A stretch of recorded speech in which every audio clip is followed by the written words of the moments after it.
Irani është në rrezik të madh. Ky është paralajmërimi që ka bërë presidenti amerikan Donald Trump kundrejt vendit islamik.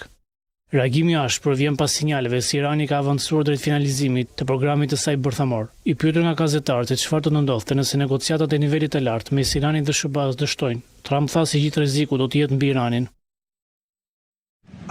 Mendoj se nëse bisedimet nuk do të jenë të suksesshme me Iranin, atëherë Teherani do të jetë në rrezik të madh.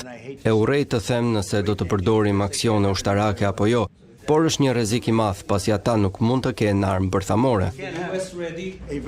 Paralajmërimi i Trump vjen pas një njoftimi të befasishëm se presidenti amerikan i SBA-s do të fillojë dialogun në nivelit të lartë mbi programin bërthamor të Teheranit, por ministri i jashtëm i Iranit tha se diskutimet në Oman do të ishin indirekte. Trump nuk dha detaje të mëtejshme rreth bisedimeve së cilët zyrtarë janë përfshirë.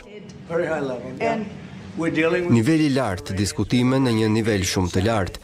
Ne po diskutojmë me iranianët, kemi një takim të rëndësishëm të shtunën dhe po diskutojmë me ta direkt. Por duhet të dini shumë njerëz tonë se ndoshta po shkoni drejt një takimi surrogat ose se ne nuk po diskutojmë direkt, po ndërmjetësoni me vende të tjera.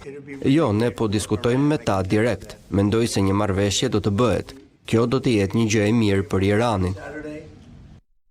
Shtetet e Bashkuara dhe Irani zhvilluan bisedime indirekte gjatë mandatit të ish presidentit Joe Biden, por ata bën pak ose as pak përparim. Negociatat e fundit të njohura të drejtpërdrejta midis dy qeverive ishin gjatë presidentës Obama, i cili udhëhoqi marrëveshjen ndërkombëtare bërthamore të vitit 2015, të cilën Trump më vonë braktisë. Sipas analistëve të çështjeve të linjës së mesme, bisedimet të drejtpërdrejta nuk ka gjasa të ndodhin, pa miratimin e qartë të Khameneit, i cili në muaj të shkurt tha se negociatat me SBA nuk ishin të zgjuara, të mençura apo të ndershme.